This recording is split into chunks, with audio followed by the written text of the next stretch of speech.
Hi, so I'm going to be talking about immigration in France. So first off, just to talk about me a little bit.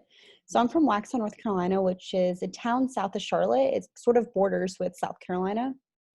And I'm a senior at UNC studying global studies in French. And I studied abroad fall 2018 in Montpellier, France. I'll talk a little bit more about that in a second. And then it's just a little fun fact. I'm a dual citizen with the United States and France. All right. So just some key words to get us started. So immigration is the action of coming to live permanently in a foreign country. Immigrate is to come to live permanently in a foreign country. Immigrant is a person who comes to live permanently in a foreign country. And refugee, a person who has been forced to leave their country in order to escape war, persecution, or natural disaster. So I'll be talking about France, like I said. So where is France? So just to talk a little bit about its geography. So if you see here on the left map, so United States is going to be in orange and then France is in green. So you'll see that it's pretty much right across the North Atlantic Ocean from us. But I'd say that it lines up more with northern United States. The very tip, sort of near Canada, is where it's going to be like directly across from. And then you see on the map to the right, so this map kind of shows France in relation to the rest of Europe. So it's in Western Europe and it borders countries such as Spain, Italy, Belgium. And if you'll see here, so Paris is located in north central France, which is its capital. And then where I studied abroad, so it's not located on this map, but if you see Marseille right here, so it was actually right to this side. So it's gonna be right here. It's called Montpellier, which is kind of a small student city in France. Some quick facts about France. So its population is 67.2 million as of 2018. Its capital is Paris with 2.2 million inhabitants. And what's cool about Paris is that it's actually a primate city. So it's a center of culture, government, social activity, economy. And so it's much larger than any other city in France. So France's motto is Liberté, Égalité, Fraternité, which means liberty, equality, and fraternity or brotherhood. And France's official language is French. Also, mainland France is divided into 27 regions and these into 101 departments. So just kind of show you a few pictures. So these two I actually took. So right here is going to be sort of a narrow, like cobbled street in Montpellier, France, which is sort of all over the city. And then right here is actually Sacré-Cœur, which is a Roman Catholic basilica in Paris. I didn't take this photo, but of course this is the Eiffel Tower in Paris. So just give you a brief history of immigration in France. This is just kind of a broad overview just to get us started. But since 1830, there has been a sizable immigration flow to France. In the early 19th century, France had a reputation for being the most open to immigrants. This includes asylum seekers, migrants. However, this changed when EU countries became more resistant to those claiming political asylum. Most immigration occurs now when the country has an economic need. So just kind of give you a brief overview of the EU if you've never heard of it before. So the EU stands for the European Union, and it's a political and economic union of member states. So EU policies aim to ensure the free movement of people, goods, services, and capital in one internal market. So what that means is that if you live in France, you're able to go work in Italy without getting proper documentation because there's no internal border controls between EU member states. So continuing on, as I said, so EU countries have become more resistant to those claiming political asylum, and so most immigration occurs now when whose country has an economic need, such as they need more workers to build up the workforce after a war, for example. And so the history of immigration in France, just a little bit more about this, but between 1850 and 1914, more than 4 million immigrants entered France. Between World War I and World War II, almost 3 million foreigners came to the country. In the post-war decades, immigration made up 40% of France's population growth. In the early 21st century, immigrants amounted to 6% of the population in France, and this has remained true to this day.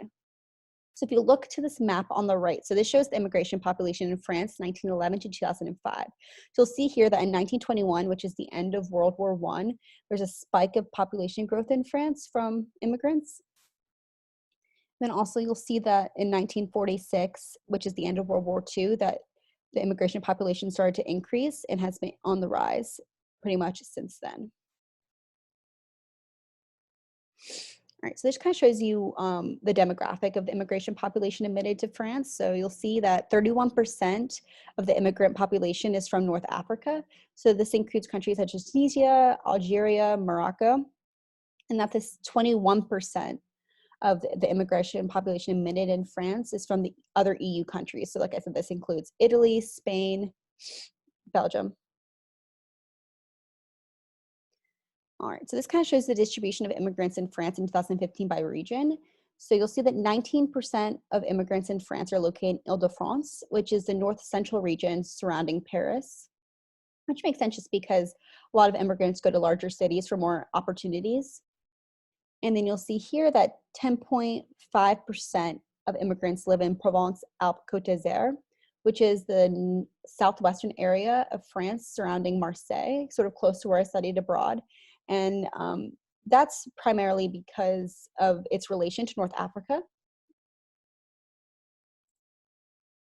All right, so what are the implications or consequences of increased immigration to France? So as the number of immigrants grew in France, unfortunately, so it's racial discrimination and xenophobia. So just describe those words for you if you've never heard of them before. So racial discrimination is the prejudice of people from is treating someone unfavorably because of a certain, because he/she is of a certain race, or because of personal characteristics. And xenophobia is prejudice people from other countries, so immigrants.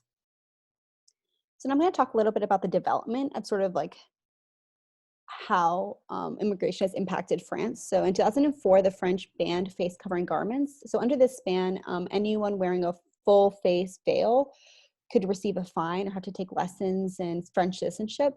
And so it was pretty clear at this point that this came about due to the increased immigrant population of people from North Africa who are primarily Muslim. And then, so this is kind of a picture of someone wearing burqa hijab. So according to a 2016 survey, 57% of French people believe there are too many immigrants in France, and 54% said immigration is negatively changing their country.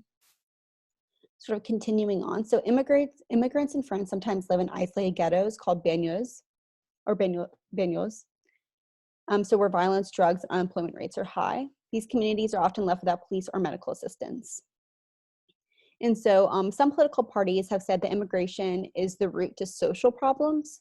And so this has led to the success of extreme right-wing parties such as Marine Le Pen's National Rally Party. So she's located on the right. And so just talk a little bit about her platform of policies. So in the 2017 election, she took advantage of the anxiety and fears of the French population toward foreigners.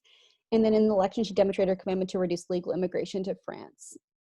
And she kind of showed the link between immigration and militant Islamism, which kind of showing how there was an increased number of terrorist attacks in France due to all the immigrants coming from these North African Muslim countries.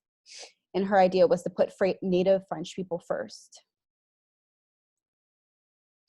And so talking a little bit about French immigration policy today. So President Emmanuel Macron announced stricter measures on immigration in November 2019.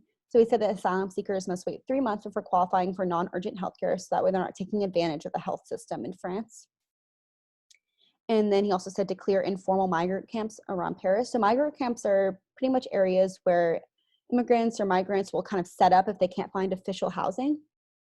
And they'll kind of form their own communities there. So there'll be businesses, kind of make friends. So it really is truly kind of a community. And then he also wanted to establish quotas to grant visas to skilled immigrants who would like to enter the country. And that's just a photo of him right here. He's pretty young, but yeah, so that's pretty much all I have for today. Thank you for watching, and talk to you guys soon.